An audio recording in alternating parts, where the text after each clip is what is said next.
Bom, vamos dar continuidade então ao nosso estudo da Carta aos Romanos. Nós estamos aqui no nosso grupo de estudos em Araucária, no capítulo 8. Aqui no Teodidatas esse estudo não está completo, mas eu vou tentar depois complementar. A última sessão foi sobre Romanos 7, consideramos a lei e os diversos sentidos, significados da palavra lei naquele capítulo, deixando claro que o principal sentido é a lei de Deus e que a consequência, à luz do Antigo Testamento, a principal consequência da transgressão à lei de Deus era a morte, né? E como consequência disso, ou como resultado disso, né, Paulo apresenta uma outra lei, a lei do pecado e da morte, lá em Romanos 6, 23 e no capítulo 7 em especial, demonstrando que por conta do pecado o homem morre assim como o homem morre por conta da desobediência à lei de Deus, da transgressão à lei de Deus. Tem outras leis no capítulo 7, a lei do meu entendimento, a lei dos meus membros que me prende debaixo da lei do pecado, mas esse contraponto é o principal, o contraponto entre a lei de Deus e a lei do pecado e da morte. E a única solução para o domínio tanto da lei de Deus, o governo da lei de Deus sobre o homem, quanto para o domínio da lei do pecado é a cruz de Cristo. É assim que Paulo termina o capítulo 7, graças a Deus por Jesus Cristo nosso Senhor, falando que ele com a mente é escravo da lei de Deus, mas com seus membros, com a sua carne, é escravo da lei do pecado. E a solução então para ser liberto do governo da lei de Deus, do domínio da lei de Deus e da lei do pecado é a cruz de Cristo.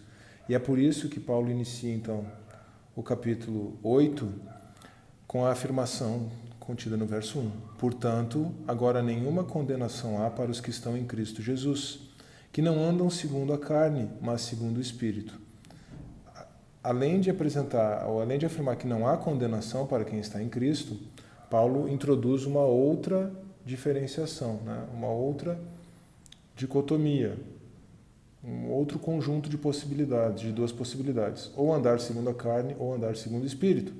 Quem está em Cristo Jesus não anda segundo a carne, anda segundo o Espírito. E aqui vem a grande chave, né, ou a contraposição à lei de Deus, ou à lei do pecado e da morte, que é a lei do Espírito de vida, uma outra lei ainda, que Paulo apresenta aqui. Porque a lei do Espírito de vida em Cristo Jesus me livrou da lei do pecado e da morte. Ou seja, quem tem o Espírito, quem está em Cristo e tem o Espírito, viverá pelo Espírito, andará segundo o Espírito, como diz o verso 1, e por isso está livre da lei do pecado e da morte. Porquanto o que era impossível à lei de Deus, né, verso 3, porquanto o que era impossível à lei, visto como estava enferma pela carne, Deus, enviando o seu Filho em semelhança da carne e do pecado, pelo pecado condenou o pecado na carne. O que Paulo quer dizer aqui? O nosso problema diante da lei não estava na lei. A lei é boa, perfeita, santa e justa, a lei de Deus. O nosso problema diante da lei era o pecado. Então a lei foi enfraquecida, ela estava enferma pela carne, pela nossa carnalidade, pela lei dos nossos membros. A lei de Deus, junto com a lei dos nossos membros, né, nos leva à morte por causa da lei do pecado. Então, Cristo, morrendo, né, por nós, em carne, condenou o pecado na carne. Ele foi feito pecado por nós. 2 Coríntios 5, 21. Cristo foi feito pecado por nós. Verso 4 agora. Para que a justiça da lei se cumprisse em nós, que não andamos segundo a carne, mas segundo o Espírito. Essa expressão, a justiça da lei se cumprir em nós, significa o padrão moral da lei ser observado em nós. Ou seja, vivendo segundo o Espírito, nós podemos obedecer à lei de Deus. Na nossa carne, no nosso esforço, é impossível. E nós não obedecemos à lei de Deus para sermos salvos, porque não faz o menor sentido. O que a lei introduz é a condenação e a morte. Mas uma vez salvos, uma vez em Cristo, uma vez redimidos por Cristo, reconciliados com Deus, o padrão de justiça da lei pode se cumprir em nós quando nós andamos segundo o Espírito. Verso 5. Porque os que são segundo a carne inclinam-se para as coisas da carne, mas os que são segundo o Espírito para as coisas do Espírito. Porque a inclinação da carne é morte, mas a inclinação do Espírito é vida e paz. Porquanto a inclinação da carne é inimizade contra Deus, pois não é sujeita à lei de Deus, nem em verdade o pode ser. A carne não está sujeita à lei de Deus. Nós vimos que na carne, nos nossos membros, há uma outra lei que nos prende debaixo da lei do pecado e da morte, e por isso há essa inimizade entre a carne e o Espírito. A lei é espiritual, mas não é pela lei que vamos obedecer, ou não é por causa da lei em si que vamos obedecer o padrão de justiça da lei, é vivendo no Espírito. Portanto, os que estão na carne não podem agradar a Deus. Vós, porém, não estáis na carne, mas no Espírito, se é que o Espírito de Deus habita em vós. Mas se alguém não tem o Espírito de Cristo, esse tal não é dele. E se Cristo está em vós, o corpo, na verdade, está morto por causa do pecado, mas o Espírito vive por causa da justiça. E se o Espírito daquele que dentre os mortos ressuscitou a Jesus habita em vós, aquele que dentre os mortos ressuscitou a Cristo também vivificará os vossos corpos mortais pelo seu Espírito que em vós habita. De maneira que, irmãos, somos devedores não à carne para viver segundo a carne, porque se viverdes segundo a carne, morrereis. Mas se pelo Espírito mortificardes as obras do corpo, vivereis. Porque todos os que são guiados pelo Espírito de Deus, esses são filhos de Deus.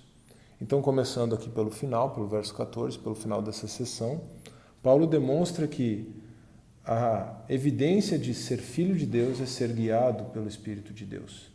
E se somos guiados pelo Espírito de Deus e, portanto, somos filhos de Deus, então nós viveremos segundo o Espírito. Por isso é que Paulo também apresenta uma afirmação muito drástica aqui no verso 9. Se é que o Espírito de Deus habita em vós. Ou seja, ele está chacoalhando aquelas pessoas para quem ele dirige a carta, mostrando que elas precisam passar por uma reprogramação mental. O ápice dessa reprogramação mental, o ponto culminante, nós vamos ver em Romanos 12, uma passagem bem conhecida. Mas Paulo está mostrando, olha, vocês estão mortos segundo a lei do pecado leva vocês para a morte. Cristo morreu no lugar de vocês para que vocês possam participar da morte de Cristo e, participando da morte de Cristo, serem vivificados em Cristo. É isso que está no verso 11. Cristo, se nós morremos junto com Cristo e Cristo ressuscitou, nós também ressuscitaremos com Ele e teremos os nossos corpos vivificados. Para quê? Para obedecermos a Deus, para andarmos de acordo com a vontade de Deus. Se não andarmos, se vivermos segundo a carne, morreremos. Mas se pelo Espírito mortificarmos as obras do corpo, viveremos. Aqui então Paulo mostra que é necessário a mortificação da carne. Em que sentido? No sentido de negarmos as nossas inclinações naturais, as nossas tendências naturais, para obedecermos a Deus, ao padrão de justiça que há na lei de Deus. E isso é impossível que um homem faça sozinho, faça por si mesmo, porque o homem está preso debaixo da lei do pecado e da morte por causa da lei que está nos seus membros, a inclinação que há nos seus membros. Mas uma vez morto para o pecado, uma vez morto para a lei de Deus, uma vez morto para si mesmo, é possível que o homem mortifique as obras do corpo. E aqui é interessante nós entendermos que quem recebe o Espírito de Deus não é livrado da sua carne. Ele permanece tendo uma carne e permanece tendo as inclinações naturais da carne. Elas estão mortas espiritualmente porque morremos junto com Cristo e recebemos o Espírito. Mas é necessário constantemente mortificar as inclinações da carne. Senão, não estaremos experimentando e vivendo a vida de Deus, que é uma vida espiritual. Porque não recebestes o espírito de escravidão, para outra vez estardes em temor, mas recebestes o espírito de adoção de filhos, pelo qual clamamos, Abba, Pai. O mesmo Espírito testifica com o nosso espírito que somos filhos de Deus. E se nós somos filhos, somos logo herdeiros também, herdeiros de Deus e co-herdeiros de Cristo, se é certo que com Ele padecemos, para que também com Ele sejamos glorificados. Porque para mim, tenho por certo que as aflições deste tempo presente não são para comparar com a glória que em nós há de ser revelada. Então Paulo aqui contrapõe o espírito de escravidão, escravo do pecado, né, com o espírito de adoção. Ou seja, Deus nos adotou como filhos por meio do seu Espírito Santo e é por causa desse espírito que nós podemos clamar. Abba, Pater. É assim que está no original. Podemos chamar Deus de Pai em hebraico, podemos chamar Deus de Pai em grego. Nós precisamos lembrar que Paulo está se dirigindo aqui a judeus e gentios. Assim era formada a igreja em Roma, preponderantemente por gentios, mas também por judeus. E quando ele diz que nós podemos chamar Deus de Pai em hebraico ou em grego, em latim, em português, em francês, em japonês, ele está mostrando que Deus não é de apenas um povo. Deus é de todos. Deus está acessível a todos os povos e o evangelho é tanto para judeus quanto para gentios. Esse problema étnico, Paulo vai retomar no capítulo 9. E a partir do capítulo 9, capítulos 9, 10 e 11, nós temos um parênteses na linha de raciocínio que Paulo está desenvolvendo. Eu falei que ele começou a falar de uma reprogramação mental, ele vai retomar essa reprogramação mental no capítulo 12, fazendo esse parênteses étnico nos capítulos 9 a 11. Mas ele mostra que somos filhos de Deus, assim como Cristo é filho, fomos adotados por Cristo. E se somos filhos, somos também herdeiros, herdeiros de Deus e co-herdeiros com Cristo. A herança fala do porvir, a herança fala da volta de Cristo, de novos céus e nova terra, e que seremos introduzidos a essa realidade. Por isso, nós podemos passar pelas aflições desse tempo, olhando para a eternidade. Aliás, Paulo mostra que essa realidade de que seremos herdeiros com Cristo, co-herdeiros com Cristo, ela nos aponta num primeiro momento para sofrermos como Ele, para que sejamos glorificados com Ele. Ser glorificado com Cristo pressupõe padecer junto com Ele. Paulo escreve a Timóteo: se com Ele sofrermos, com Ele reinaremos. Não sofrer com Cristo, não padecer com Cristo, significa não reinar com Cristo e não ser glorificado com Cristo. É uma consequência inevitável. Se você andar com Cristo, você vai padecer sobre essa terra. Na verdade, todos nós sofremos sobre essa terra, né? A vida não é fácil para ninguém. A diferença é que o cristão entende que as adversidades dessa vida levam ele a mais próximo de Deus, ou devem levá-lo para mais próximo de Deus. E é muito interessante que Paulo está escrevendo aos Romanos, provavelmente no ano 58, e em menos de 6, 7 anos, iria começar uma perseguição a partir de Roma, no ano 64. Então essa carta como que prepara os irmãos para a perseguição estatal romana também, e nós não podemos deixar de perceber isso. Bom, avançando. Porque a ardente expectação da criatura espera a manifestação dos filhos de Deus, porque a criação ficou sujeita à vaidade, não por sua vontade, mas por causa de quem a sujeitou, na esperança de que também a mesma criatura ou criação será libertada da servidão da corrupção para a liberdade da glória dos filhos de Deus. Porque sabemos que toda a criação geme e está juntamente com dores de parto até agora. E não só ela, mas nós mesmos, que temos as primícias do Espírito, também gememos em nós mesmos, esperando a adoção, a saber, a redenção do nosso corpo. Aqui Paulo está então enfatizando aquele aspecto que já começou a ser demonstrado nos versos anteriores, de que a nossa esperança está na era vindoura. E Paulo diz que toda a criação que foi afetada pelo pecado do homem e por isso foi corrompida, Gênesis diz que espinhos e ervas daninhas começaram a crescer na natureza por causa do pecado do homem. Toda a criação será redimida em Cristo. Claro que a criação só é redimida em Cristo porque a humanidade é redimida em Cristo. Então, porque nós somos redimidos em Cristo e nos encontraremos com Cristo em glória, toda a criação passará por uma transformação. Novos céus e nova terra. E isso, Paulo, é nesse contexto que Paulo especificamente fala em adoção, a redenção do nosso corpo. Nós já somos redimidos em espírito, a nossa alma está sendo redimida porque nós passamos por um processo de reprogramação mental, precisamos passar por um processo de reprogramação mental, precisamos passar por um processo de santificação, mas no futuro, no porvir, nosso corpo será redimido. Ressuscitaremos, fisicamente com Cristo e receberemos um corpo glorificado como é o dele. Porque em esperança fomos salvos. Ora, a esperança que se vê não é esperança, porque o que alguém vê como o espera. Mas se esperamos o que não vemos, com paciência o esperamos. E da mesma maneira também o Espírito ajuda as nossas fraquezas, porque não sabemos o que havemos de pedir como convém, mas o mesmo Espírito intercede por nós com gemidos inexprimíveis. E aquele que examina os corações sabe qual é a intenção do Espírito, e é ele que, segundo Deus, intercede pelos santos. Paulo está falando de novo da esperança, mas também está falando que nessa esperança que nós não vemos, daquilo que nós não vemos, né, nós somos ajudados pelo Espírito Santo nas nossas fraquezas. Nós não sabemos orar como convém, mas o mesmo Espírito Santo intercede por nós com gemidos que não se podem falar. Eu não vou explicar o que é isso, porque aqui a teologia protestante, especialmente, é dividida. E eu estou adotando uma linha aqui que é mais próxima do cristianismo puro e simples, do C.S. Lewis. O fato é que o próprio Espírito Santo intercede por nós. Aqui não diz se é diante de Deus, não diz se é em nós mesmos, e diz que é com gemidos inexprimíveis, gemidos que não se podem falar.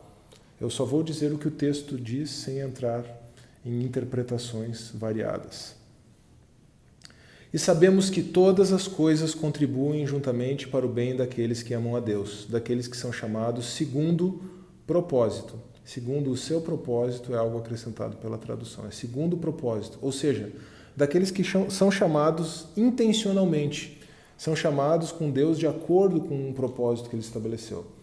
Porque os que dantes conheceu, também os predestinou para serem conformes à imagem de seu Filho, a fim de que ele seja o primogênito entre muitos irmãos. E aos que predestinou, a estes também chamou. E aos que chamou, a estes também justificou. E aos que justificou, a estes também glorificou. Que diremos, pois, a estas coisas? Se Deus é por nós, quem será contra nós? Aquele que nem mesmo a seu próprio Filho poupou, antes o entregou por todos nós, como nos não dará também com ele todas as coisas? Quando Paulo fala que todas as coisas contribuem para o bem daqueles que amam a Deus, ele está claramente retomando a ideia das tribulações sobre a terra. Por que as tribulações, por que todas as coisas contribuem para o nosso bem? Porque todas as adversidades que nós passamos têm por Deus o único objetivo de nos aproximar dele para que a vida de Cristo seja formada em nós. E é por isso que Paulo introduz a ideia de predestinação.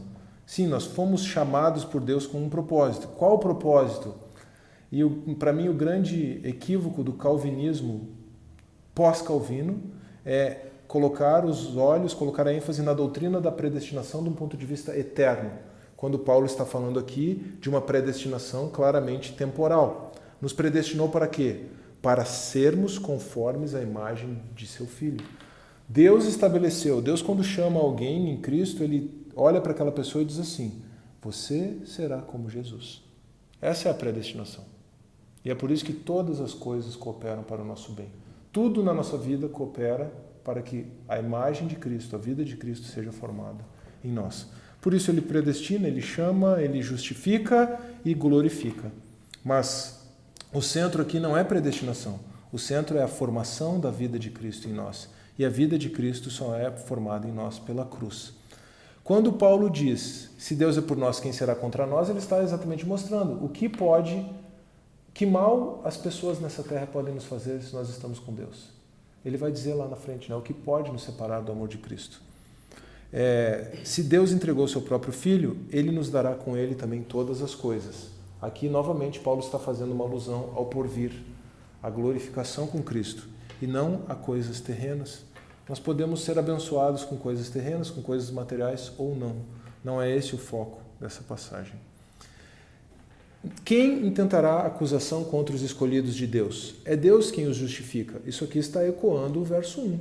Não há condenação para quem está em Cristo Jesus. Agora, lembrem que se Paulo está preparando os irmãos para a perseguição, os irmãos irão ser condenados por negarem que o imperador é Deus.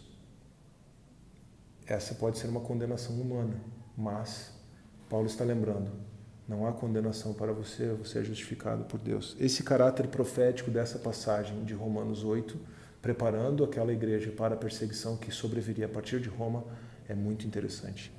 Quem é que condena? Pois é Cristo quem morreu, ou antes quem ressuscitou dentre os mortos, o qual está à direita de Deus e também intercede por nós. Quem nos separará do amor de Cristo? A tribulação, ou a angústia, ou a perseguição, ou a fome, ou a nudez, ou o perigo, ou a espada? Como está escrito, por amor de ti somos entregues à morte todo dia. Salmo 44. Somos reputados como ovelhas para o matadouro. Mas em todas estas coisas somos mais do que vencedores por aquele que nos amou. Porque estou certo de que nem a morte, nem a vida, nem os anjos, nem os principados, nem as potestades, nem o presente, nem o porvir, nem a altura, nem a profundidade, nem alguma outra criatura poderá nos separar do amor de Deus que está em Cristo Jesus, nosso Senhor. Não importa o que aconteça conosco sobre essa terra, estaremos sempre unidos com Cristo. Em todas essas coisas somos mais do que vencedores por aquele que nos amou, diz o verso 37. Em que coisas? Tribulação, angústia, perseguição, fome, nudez, perigo, espada. Aos olhos dos homens, todas essas coisas são sinônimo de derrota. Aos olhos de Paulo, aos olhos do Espírito, Paulo diz, não importa se essas coisas aconteçam com você. Pelo contrário, essas coisas contribuem para que a vida de Cristo seja formada em vocês. Se os homens pensam que vocês estão perdendo, na verdade vocês estão acima da ideia de vitória. São mais do que vencedores. Vitória, como um conceito humano, não é algo que está em jogo aqui. Não, você sempre vai vencer nessas situações quando essas situações contribuírem para formar a vida de Cristo em você. Isso é ser mais do que vencedor. É vencer do ponto de vista espiritual. Não vencer de acordo com as circunstâncias aparentes, terrenas e temporais. Bom, para encerrar o estudo, aqui nós vimos então no capítulo 8 de Romanos qual é a lei do Espírito e da vida, para contrapor a lei do capítulo 7, Romanos 8:2, lei do Espírito e da vida. Com o Espírito, andando no Espírito, nós podemos cumprir a justiça da lei, obedecer à lei, verso 4. Se nós somos guiados pelo Espírito, nós somos filhos de Deus, verso 14. Depois do verso 14, Paulo então introduz a ideia de filiação, herança. Essa é a nossa esperança, é a volta do Senhor, quando seremos adotados definitivamente com a redenção do nosso corpo, né? Quando então seremos glorificados junto com Cristo. Paulo aponta assim para a soberania de Deus, quando fala em predestinação, para a providência, mas ele aponta no sentido da redenção e da formação da vida de Cristo em nós. Ser mais do que vencedor, que é como Paulo encerra essa passagem, né, esse capítulo, é suportar em Cristo todas as aflições dessa vida e ter a vida de Cristo formada em nós. Isso é ser mais do que vencedor.